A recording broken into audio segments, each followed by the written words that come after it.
This is AQA AS paper 1, so it's pure in mechanics.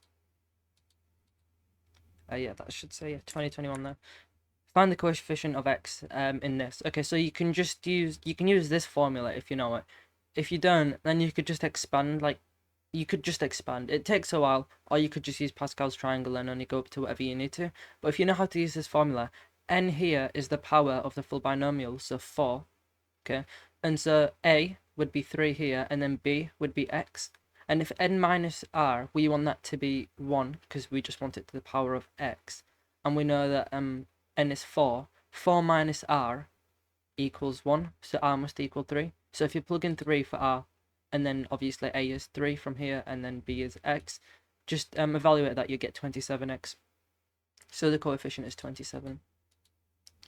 Given that this, find the second derivative. Okay, so this is just x to the power of minus 1. And so if you differentiate x to the power of minus 1, it becomes minus x to the power of minus 2, because minus 1 take away 1 is minus 2. And then that's the same thing as saying this. This equation is translated so that it goes 3 to the right. If you call this f of x, okay, and then you just say that f of x equals 1 over x, so you want to move it to the right by 3, that's just f of x minus 3. So wherever you see an x, you plug in x minus 3, and obviously you can just call that the new y graph. Actually, no, this would actually be more accurate. I don't think you'd have to actually, now you could leave it like that. Either way, you'd get the mark. State the equations of the asymptotes. Okay, so we had this. Okay, well, one asymptotes are the areas which you never reach, and one area that you'll never reach is when x equals 3 here, because otherwise you'd be dividing by 0. And then another one is y equals 0. If you want, you could just draw the graph and then shift it 3 to the right. The y, this asymptote will always stay the same if you're only moving it to the left or to the right. But anyways, the reason why y equals 0 is an asymptote is because 1 over any number will always be a number that's not 0. Hopefully that makes sense. So this is actually not a solution, neither is this. So they're asymptotes. This is a trapezium. Okay, so if you draw it out like this, okay, and then we want to find the equation of this here, well, they're going to have the same gradient, okay? So the gradient of this is just changing y over changing x, you'll get a half. So the gradient of this is also a half. So you got, and then you can just plug in into y equals mx plus c, or y minus y1 equals the gradient x take away x1, and then you can just plug it into you can use these coordinates here. You'll get this, and if you just rearrange it, you'll get that for this line. And then show that the point D, so this point has coordinates minus 1, 2. Well, we know that this here is perpendicular because we're told that. So AD is perpendicular to AB. Okay, so this gradient here is going to be the negative reciprocal of a half, which is minus 2. So you have y equals minus 2x plus c. With it going through these coordinates, so just plug that in, find what c is. C equals 0. So you just have y equals minus 2x for this equation here. And then we have this one here for this other one that we calculated. Okay, and if you solve these simultaneously, their intersection will be the coordinates of D. So if you equate them, you get like this. And then just, you know how to solve this. You get x equals minus 1. And then plug it into any one. So minus 2 multiplied by minus 1 is just positive 2. Therefore, the coordinates are minus 1, 2. Find the sum of the length of AB. So this is AB. Okay, you're going 6 to the right, and then you're going 3 up. Okay, so it's the square root. Oh yeah, and that's also that's minus 1, 2. So it's going to be square root of 6 squared add to 3 squared. Okay, it's just Pythagoras. You'll get 3 root 5 if you simplify that. And then similarly for the next one, you're going 4 across. So from minus 1 to 3 is 4. Okay, and then you're going 2 down. Okay, so this is the square root of 4 squared plus 2 squared, which is 2 root 5. Sum these together, you get 5 root 5, and that's your answer. Hence, find the area of this trapezium. Well, we know what this is. Add this, because the formula for a trapezium, area of a trapezium is this. We calculated this to be 5 root 5 over 2, and then the height will just be 2 root 5, because the height is this length here. Because if this is perpendicular, the height will just always be this, if you think about it. Anyways, yeah, so you can solve this. This is going to be 10 multiplied by 5, which is 50. 50 over 2 is 25 units squared. Sketch this curve. I've already sketched it. It looks something like this.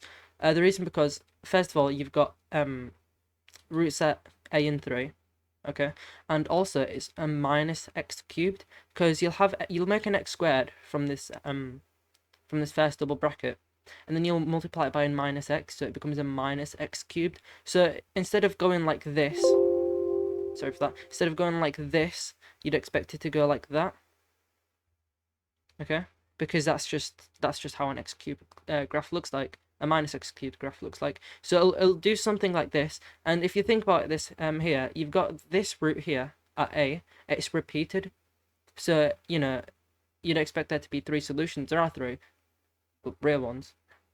Well, I mean, just like there are 3 solutions, and this one a is repeated twice, so it touches this point twice, and that would be here, okay, so it only touches it.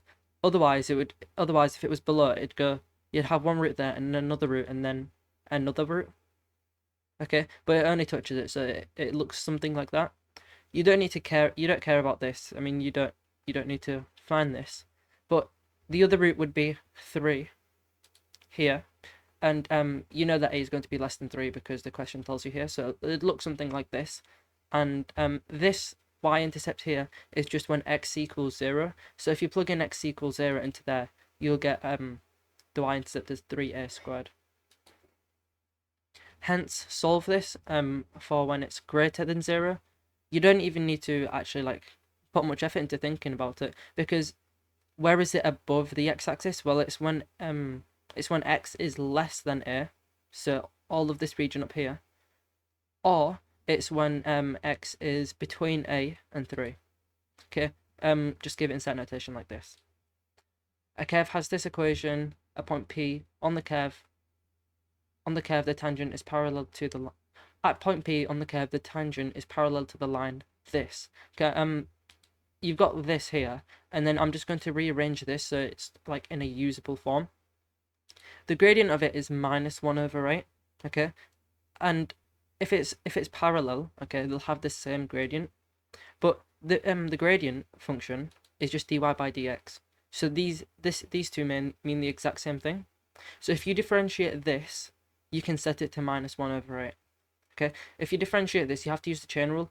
I'm not sure if you get given this in the formula booklet, but what you do is, if you imagine this top part as being what you do is you differentiate it, and then you multiply it by it being undifferentiated, so just normal. So you do -2 multiplied by this coefficient here, and then to the you don't change the power here, -2x, so it becomes this, okay, and that equals -1/8, and then you can just multiply both sides by -1, divide by 2, you get this. Do log of both sides, so you can cancel with this e here, so you get this, and then divide by oh no, actually no, that's not what I did first. What I did here is I said that this is 2 to the power of -4, just because it actually is, and now because you've got it to the power here, you can just bring it to the front, so it's -4 log 2, and then you can divide by -2, so x is 2 log 2. Okay, if you plug this back into this, you'll get this. This is going to be -4 log 2. You can just bring the power back up here to get this. It's the same thing as what we did here, but just backwards.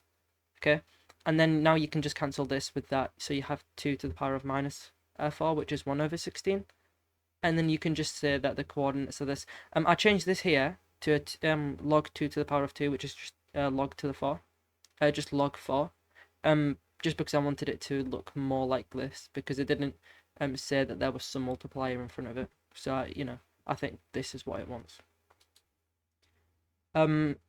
So you've got this here, okay, and it represents a population, okay, and we're saying that where t is the time in years after 2010, and a and b are constant, what the value of a represents. Well, at time t equals 0, so it's right now, okay, a will still be like some number while all of this just becomes 1, so a just must be the starting population. Okay, I'm sure that log 10p is this, okay? It's hinting at you, it just wants you to do log of both sides. I've just written log, but I obviously mean log base 10. So log base 10 of this and then log base 10 of all of this together. I've just brought the a into here. Okay, and this is log of some input multiplied by another number, which is a. So you can just use your log laws to separate them. Okay, and now this, you can bring it to the front, like this, and then log base 10 of 10 is just 1. So this becomes a 1, and it's just bt. And that's fine, that's how it wants it to look. I don't know why I put when t equals 0, a equals p. Maybe that's for later. But anyways, it helps us with the previous part. Finish this table, completing given the log base 10 of p value to the 5 significant figures. Okay, you know, you're just doing log base 10 of this. Okay, you put it into your calculator, you get this, the 5 significant figures, and then t is how many years after 2010. 2015 is 5 years after 2010, so that's 5. Use the data to calculate the value of a and b. Okay, so we've got this. Okay, just plug in these values here. Maybe not. Yeah, you don't actually need to plug in this one because we've already got log base 10. You could use the other equation and plug in this one instead. It makes no difference. But anyways, plug in this and this to get that. Okay, and then we'll do the same thing but with this one here to get this. And now you can solve these simultaneously. So what I did is I rearranged for log a here. Okay, and then I put this into there to get that. And then I just collected like terms and then solved for b to be this. Okay, now you can just plug it back into any one. I think I plugged it back into this one. And then just rearrange for log a. And then do 10 to the power on both sides to get this. And that will give you this number here. But remember, this is the population number. So you need a whole number.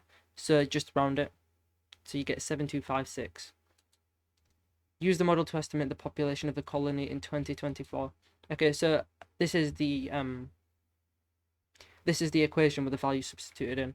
2024 is 14 years after 2010. So you just plug in 14 and then put it into your calculator. You'll get this. It's a population, so just round it to get this. State an assumption that must be used. That must be made. Okay, well, we know what A represents. It's the population at the beginning. But we don't know what B is. So B could change after a long period of time, because maybe B just say represents something that was like kind of ephemeral or within a small period of time, maybe within like 10 years. After such a long period of time, you'd expect B to be something else maybe. So we've assumed that it like stays the same forever.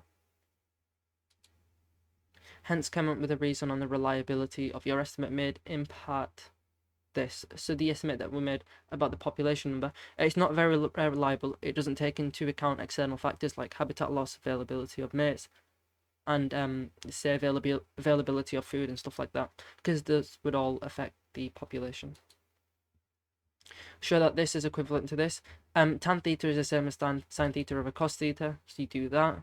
You multiply this by that, so you have 3 sine squared theta, and then I multiply by cosine theta on both sides, so you get this. Okay, and then I use that sine squared theta equals 1 minus cosine squared theta, and I plugged it into there. Just expand this, you'll get that. Just collect like terms, you'll get this. You can make a substitution if you want. I didn't because I knew that all these steps here were accurate, so it just must factorize like that. So I just said that's what it factorizes into. Hence, solve this. Well, we know that this factorizes into this. Cosine theta equals 3/4, and then cosine theta equals minus a half. For this one here, I've said that, so the first solution is this that you'll get on your calculator, and then I've added 360 degrees K. And what K is just like what period the wave is in. So if K equals 0, it's just that first cosine wave, if you imagine it like that. Okay, but if K equals 1, it's like this. Okay, hopefully you see what I'm saying. Because at 0K you'd only have this solution, and then the other solution which is 360 degrees minus this. So that's this here, and that's also plus 360 degrees K. Like I said, yeah, this is just the period of the wave. Okay. If you let K equal 1, sorry, minus 1 for this one here. Okay, theta equals minus 41.4. Because 318.6 take away 360 is minus 41.4. If you don't want to do it this way, what you could say is, if you do cosine of x, that's the exact same as saying cosine of minus x, because it's an odd function. because, and if you look at the symmetry of the graph, say like cosine of 60 is the same as saying cosine of minus 60, or cosine of 122 is the same as cosine of minus 122. So if you've got one solution as 41.4, the other one will just be the negative version of it, to stay within this range. Same thing for this other one. First solution is 120 degrees, and then the other one is 360 minus that, so you get this. Just pick k to be some other number, maybe, if you can. You could pick -1 here again, and you'll get theta equals minus 120 degrees. So you got 120 degrees and minus 120, and then 41.4 and minus 41.4. Deduce all the solutions of this. Well, this is the exact same as what we've just done here, but instead of being theta, it's a half theta. So if you plug in theta over 2 for each one here, okay, and we said that our theta that we calculated was this, but we're saying now it's actually theta over 2. Okay, so now you multiply by 2 just to get theta. Now you've got this. This isn't within range, so you just exclude this completely. And you see here that it says it wants it to the nearest degree, so the answer is just plus or minus 83 degrees. A curve has this equation, and you want to find the nature of the turning point. Okay, so you can write this as y equals a to the power of minus half x plus bx squared plus cx to the minus 3. So you got this. Differentiate this with respect to x. You'll get this. I'm showing you how to differentiate this. Just multiply by the coefficient and then reduce the power by 1. You'll get this. And then just do it all again. So you got that. Okay, and now this here, I'm just going to rewrite it back into its like more traditional form like this. So instead of x to the minus 5 over 2, it's just divided by x, the square root of x to the power of 5. Okay, so I've just put it in this form, and now here you can say, well, we're told that x is always greater than 0. Okay, x is not being like turned into a negative number anywhere here. Okay, so when you just add a bunch of positive numbers together, you'll always get a positive number. Okay, and hopefully that'll tell us that the second derivative is greater than 0, therefore it's a local minimum. You've got two forces acting on a particle. Find the resultant force. It doesn't say magnitude, it just says find the resultant force. So you just want to sum these vectors together. So yeah, you got, this is your answer. It's -7, it's 3 minus 7, and then -2 plus -5. Jackie says the person's weight on Earth is directly proportional to their mass. It is, because weight equals mass times gravity. Gravity will stay as a constant on Earth, so it is just directly proportional. Tom says that a person's weight on Earth is different to their weight on the moon. Yes, because their gravity on the moon will be different than on Earth, so they are both right. Particle P lies that rest on a smooth horizontal table. It moves along this, show that the magnitude of the acceleration is this. Okay, so it goes 8 to the right and then 6 up. So if you imagine it like a triangle almost, okay, you just want to find the hypotenuse. In other words, you can just use the distance formula on this, not the distance formula. You could just use Pythagoras on this. So this square root of 8 squared plus 6 squared, which is root 100, which is 10. Find the speed of p after 3 seconds. So we've got acceleration equals 10, okay, and we've got this Suvat equation, v equals u plus at. The initial speed will be 0, because I think we're told here that it's originally at rest. So its initial speed u is 0, and v is just v, and then at is just 10 multiplied by 3, so it's 30. Given that f equals this, find the mass of p. Okay, I hope you're thinking this, because this is the only equation that you probably know that relates acceleration with mass. Okay, and you know, if you want to find the magnitude of f, so what f actually is, it's going to be the square root of 2 squared plus 1.5 squared. We already discussed this last time. It's just Pythagoras, so you got this 2.5 newtons equals m multiplied by a, but a is 10, we know that, so 2.5 equals 10m, rearrange for m, which is 0.25 kg. Velocity time graph, so we want to find the displacement of the car when t equals 45. The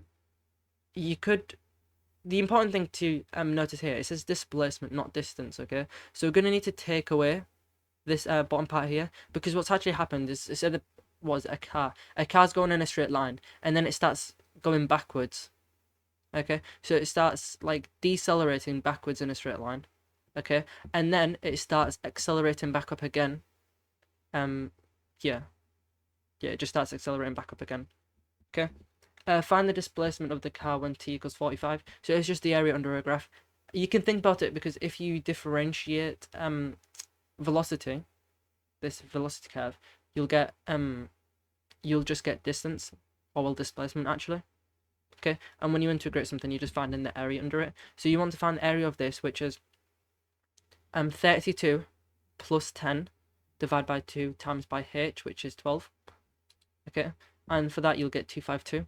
And then you want to take away this area here, and the area is just half base times height because it's a triangle. So you have a distance here of 13, and then it goes with a height of 8. So it's half base times height, which is that, and that's 52. So you do this, take away that, which you'll get as 200 meters. Model is too simplistic, unrealistic to assume the car will instantaneously change its acceleration. This person is correct. You're given this graph and you want to draw like what a more accurate representation of it would be. You get given this entire graph, even though you don't even need to use this point part, which is great, but it's fine. It should look something like this. You want it to curve at the beginning because its acceleration won't be uniform at the beginning, and then at the end it also won't be uniform because it's decelerating to be at rest. Okay, sorry, no, not to be at rest, to like start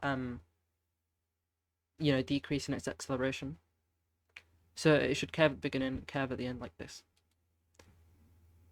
You've got this particle here, okay, and you want to show that the initial velocity is this, okay. So if you integrate this, if you integrate acceleration, you'll get velocity. So we'll just integrate this, okay. This is going with respect to t. This is going to be 3t plus 1/10 t squared, and then plus c because you've got your constant. Okay, and that equals, we're saying that v equals k when t equals 2. So just plug those values in. You'll get this. Okay, and if you rearrange for c, you'll get k minus 6.4. The reason why we've done this is because now we can clearly see that so if you imagine this here, the initial velocity will be when t equals 0. Okay, so when t equals 0, v just equals c. Okay, that's when t equals 0, so that's its initial velocity. So we can say that its initial velocity v is just k minus 6.4, which is this. Meters per second, I forgot to put that. Initial velocity of p is 1/5 of the velocity when t equals 2. So the initial velocity, we've got this for the initial velocity. Okay, we're saying that this initial velocity is, and then 1/5 of the velocity when t equals 2. Just plug in the value when t equals 2, you'll get a 5th k.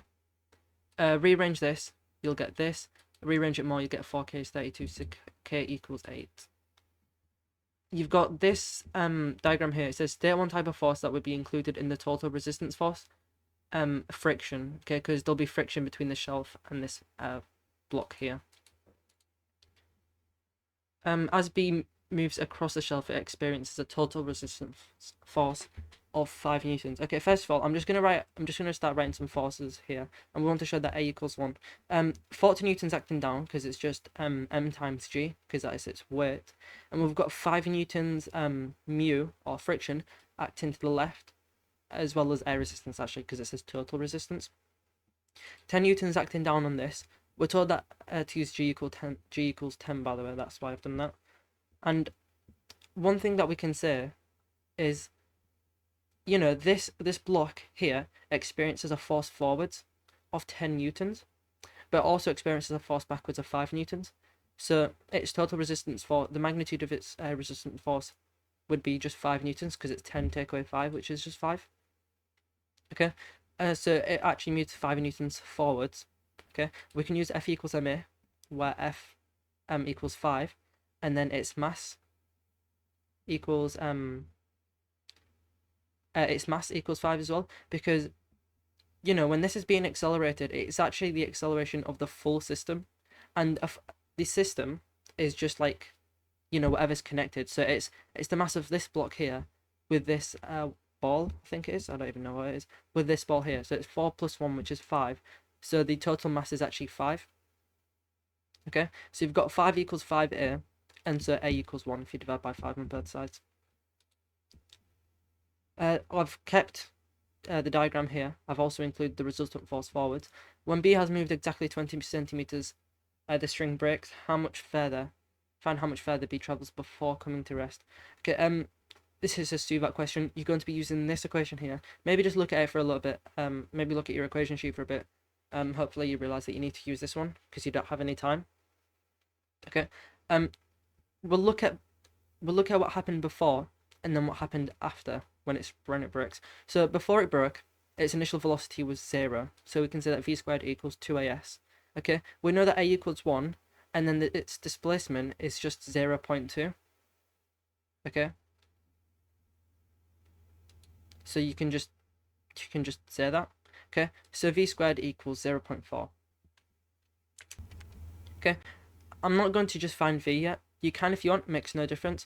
Now I'm going to have a look at what happened after the string broke. Okay, F equals ma on this block. You'll see that minus 5 equals 4a. The reason why it's minus 5 is because after the string broke, it experiences that total resistance force of 5 newtons as the only force acting on it. Okay, and its mass is just 4 kilograms because now it's disconnected from this full system because the string is broken. So it only experiences the resistance force of mu and air resistance. So it has minus 5 newtons acting on it. So, or positive 5 in the left direction if you want. Okay, and its mass is just 4. So you plug that into this, you get acceleration is minus 1.25 after the string broke, remember? Okay, and then here we can just use v squared equals 2as again. So one thing that I just want to point out is that it'll come out as this. Okay, the reason why it's a minus 0.4 here is because this velocity here, this is the final velocity. Okay, that's before the string breaks. Now the final velocity before the string breaks equals the initial velocity after the string breaks. Okay, so here it's actually v squared that equals 0, and so this here is minus u squared. Okay, so this v squared here equals u squared after. Hopefully that makes sense. So this is just v squared minus 2as, but v equals 0. Okay, because it's stopped, so its final velocity will equal 0. And its initial velocity is just this, but it's a minus u squared, so it's a minus 0.4. And then obviously acceleration is minus 1.25. You've got this. Rearrange for s, which is displacement, you get 0.16 meters. State one assumption you have made when finding your solutions in parts B or C. This string's inextensible. It'll almost always be this answer. I mean, I've seen this answer quite a few times. If you've got any strings that you're working with, like tow bars, as you've seen on the last paper that I did, just say it's inextensible.